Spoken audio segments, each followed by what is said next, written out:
اعوذ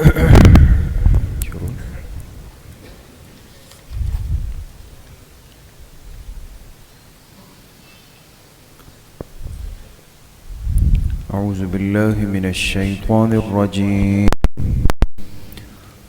بسم اللہ الرحمن الرحیم وآیۃ لہم الارض المیتۃ احییناها واخرجنا منها حبا فمنه یأکلون وجعلنا فيها جنات من نخیل واعناب وفجرنا فيها من العیون ليأكلوا من ثمره وما عملته أيديهم أفلا يشكرون سبحان الذي خلق الأزواج كلها مما تنبت الأرض ومن أنفسهم ومما لا يعلمون صدق الله العظيم. یہ سورہ یاسین کی آیت نمبر 33 سے آیت نمبر 36 تک 4 آیات آپ حضرات کے سامنے تلاوت کی گئی ہے. گزشتہ کل کے درس میں یہ بات گزری کہ جو اللہ پاک کے لیے قربانی دیتا ہے اور اللہ کے دین کے لیے استعمال ہو جاتا ہے تو اللہ پاک اس کی قربانی کو ضائع نہیں فرماتے بلکہ اس کی بڑی قدردانی فرماتے ہیں. ایک بندے نے جس کا نام حبیب نجار تھا، اس نے اللہ کے اس دین کی خیر خواہی کی اور اللہ کے ایک پیغمبر حضرت عیسیٰ علیہ السلام کے 3 نمائندوں کی اور 3 قاصدین کے ساتھ خیر خواہی کی اور چھپ کر ایمان قبول کیا اور پھر اپنی قوم کے ساتھ خیر خواہی کی، ان کی فکر کی اور شہادت کو قبول کیا، اللہ کے راستے میں قربانی دی. لیکن جاتے جاتے بھی اس کی زبان پر جو کلمات تھے وہ کیا تھے؟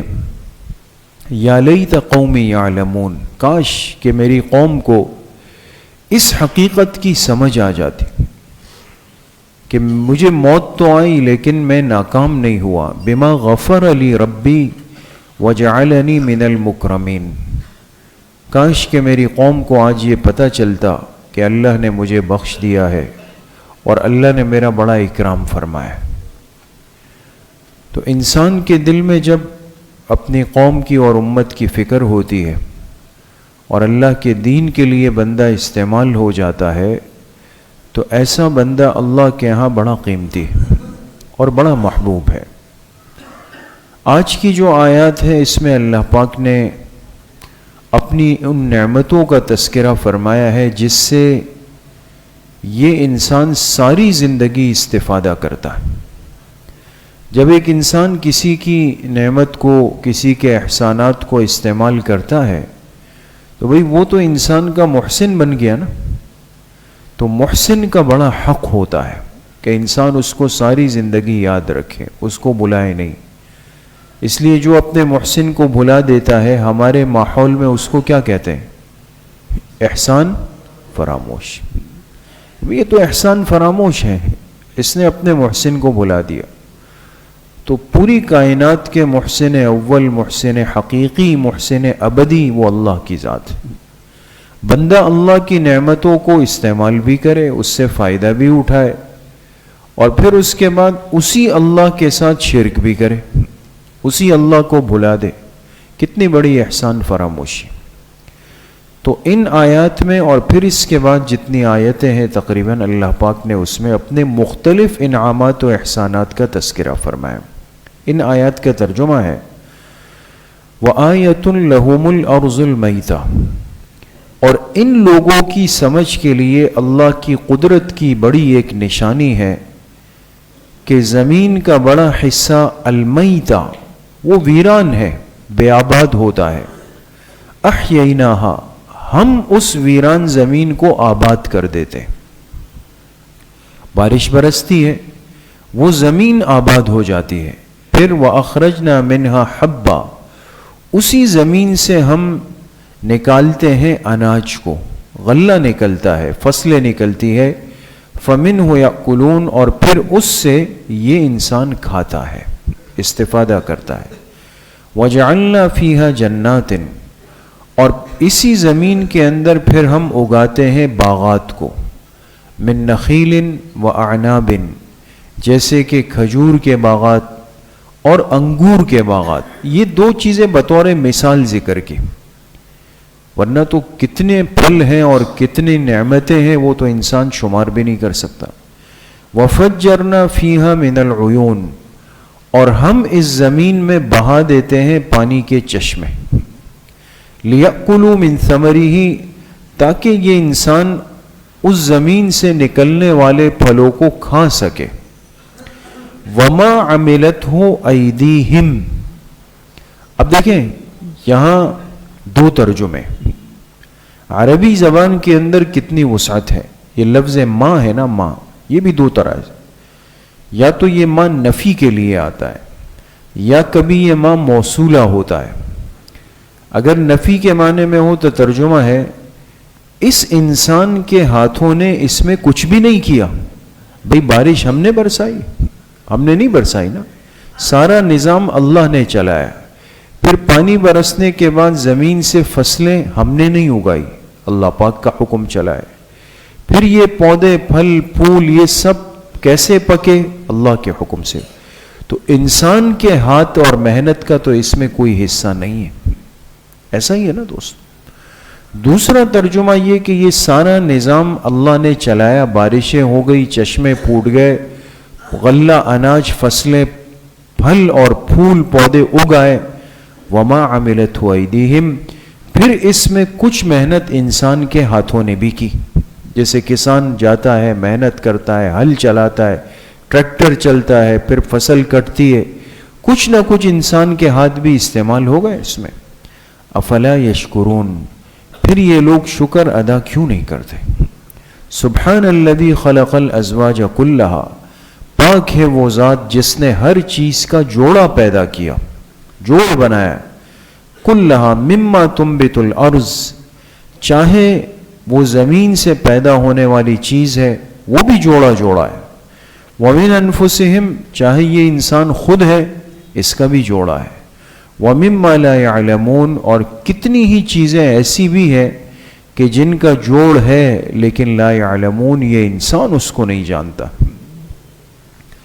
اب یہ جو آیات ہے اس میں اللہ پاک نے اپنی وہ نعمتیں ذکر کی کہ جس کا تعلق اس ارض اور اس زمین کے ساتھ ہے. چونکہ ہماری رہائش اور ہمارا بسنا، رہن سہن وہ زمین سے جڑا ہوا ہے، اس لیے اللہ پاک نے اس انسان کے رزق کا زیادہ تر انتظام بھی اسی زمین سے کر دیا. یہ بھی اللہ کا ایک فضل ہے، مہربانی ہے. ورنہ اگر ہمیں کہا جاتا کہ بھئی رہو تو یہاں، لیکن رزق کے لیے پہلے آسمان پہ جانا پڑے گا، بھئی کیسے جائیں؟ تو اس کے لیے کچھ طریقہ ہوتا. آپ بتائیں کتنا مشکل ہو جاتا. تو زمین میں رہائش کے ساتھ زمین میں معاش، رزق اللہ پاک نے اسی زمین کے اندر دے دیا تاکہ یہ بندہ اسی کے اندر لگا رہے. لیکن اس زمین سے انسان کا رزق کیسے نکلے گا، اس کا انتظام اللہ نے غیبی طور پہ خود فرمایا. اس کو بھی بندے کے اوپر نہیں رکھا. لہذا زمین پر بارش برستی ہے، پھر بارش برسنے کے بعد پھر وہ پانی ضائع نہیں ہوتا بلکہ زمین زرخیز ہو جاتی ہے، پانی اس کے اندر محفوظ ہو جاتا ہے، اس سے فصلیں پیدا ہو جاتی ہیں، فصلیں اگ جاتی ہیں اور انسان ان فصلوں سے پھر استفادہ کرتا ہے. آپ دیکھیں نا، ایک زمین ہے اور بیج ڈالا جاتا ہے، پھر اس میں گندم بھی ہے، اس میں چاول بھی ہے، اس میں جو ہے وہ باجرہ بھی ہے، اس میں مکئی بھی ہے، ساری چیزیں طرح طرح کی وہ ایک زمین کی پیداوار ہوتی. زمین قیمتی ہو جاتی ہے اور پھر انسان اس سے استفادہ کرتا ہے. کچھ چیزیں ایسی ہیں کہ جس میں انسان کے ہاتھ کا بھی عمل دخل ہوتا ہے. یہاں مفسرین نے بڑی خوبصورت باتیں لکھی ہیں اور جس سے بڑی انسان کو عبرت ہوتی ہے. ایک انسان کی غذا ہے اور ایک حیوان کی غذا ہے. دونوں کی غذا کا تقریباً دار و مدار وہ زمین سے جڑا ہوا ہے.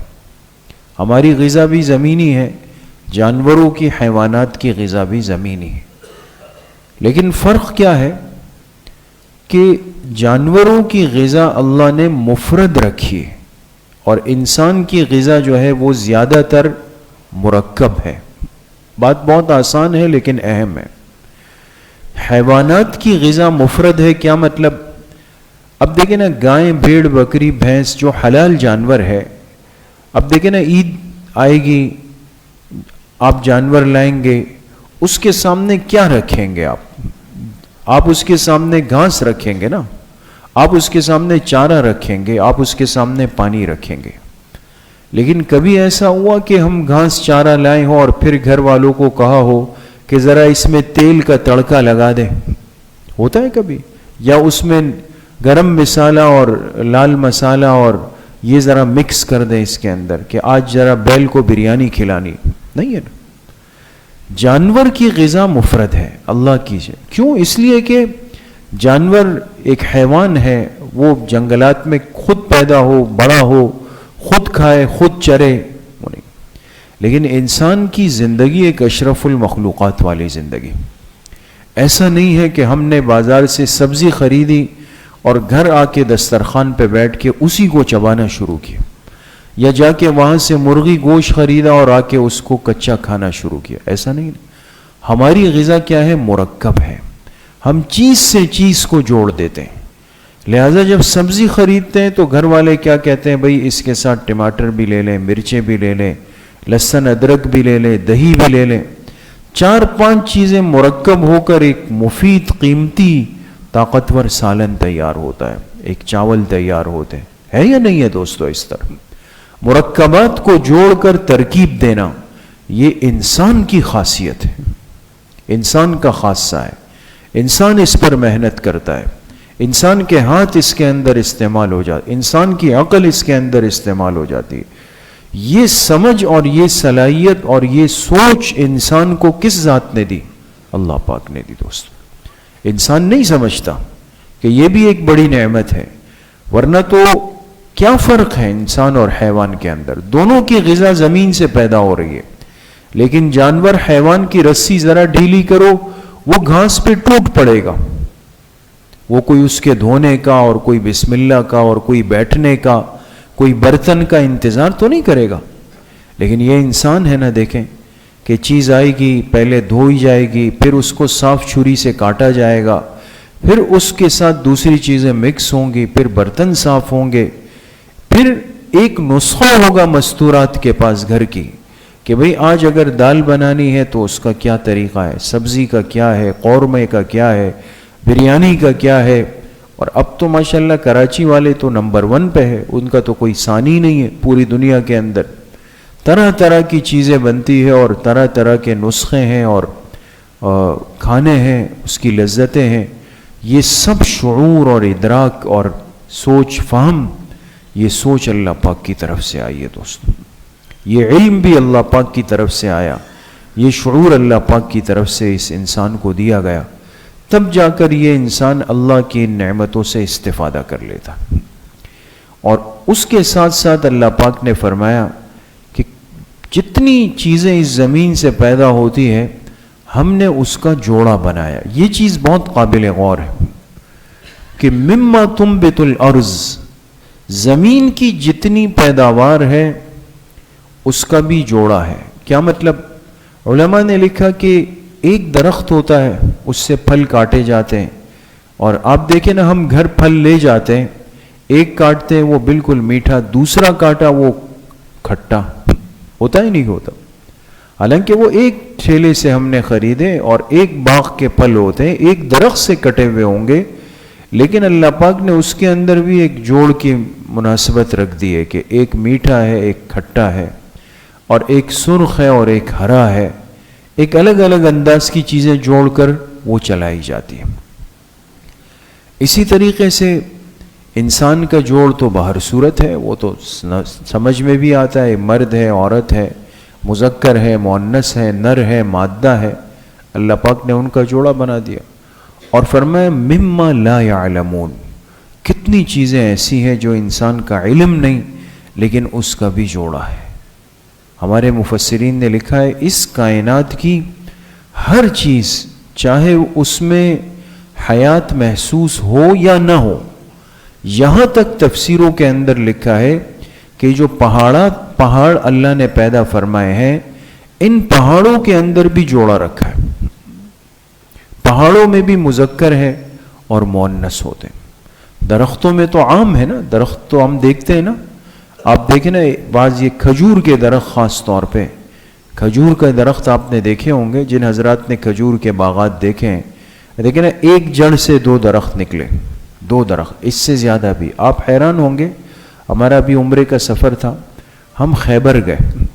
خیبر کا نام سنا ہے نا، خیبر جہاں غزوہ خیبر ہوا ہے، مدینہ منورہ سے 3 گھنٹے کے فاصلے پر.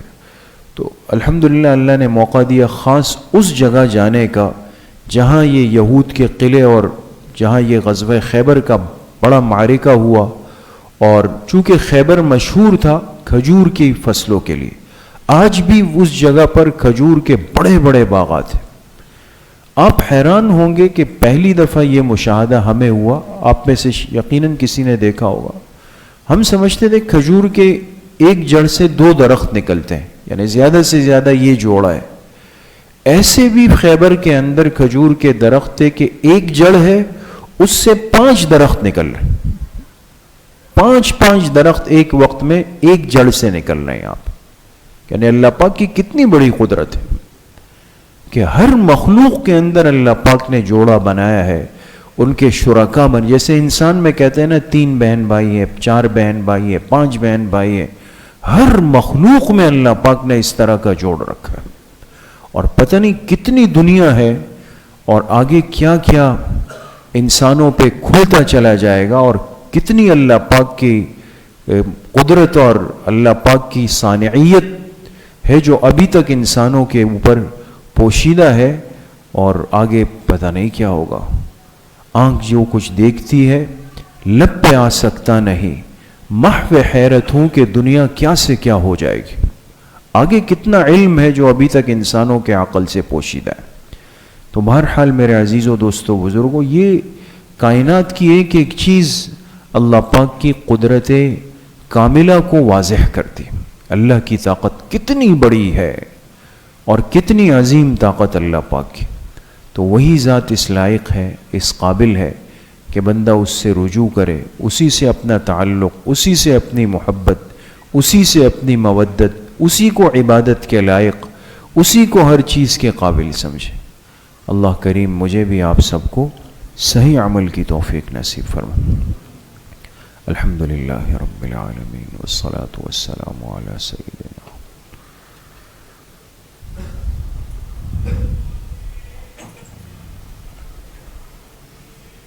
دعا کے لیے درخواست آئی ہے. ڈاکٹر انور صاحب ساتھی ہے، بیمار ہیں. دعا فرمائے اللہ پاک ان کو شفاء کامل عاجل نصیب فرمائے. ساتھی نے اپنی پریشانیوں کے لیے کہا ہے، دعا فرمائے اللہ ان کی ہر قسم کی، ہر جانب اور ہر کیفیت کی بیماری کو ختم فرمائے، ان کی مشکلات کو اللہ حل فرمائے. کل امت کی مشکلات کو، پریشانی کو، آلام کو، مصائب کو، آزمائشوں کو اللہ اپنے فضل و کرم سے راحت میں، خیریت میں تبدیل فرمائے.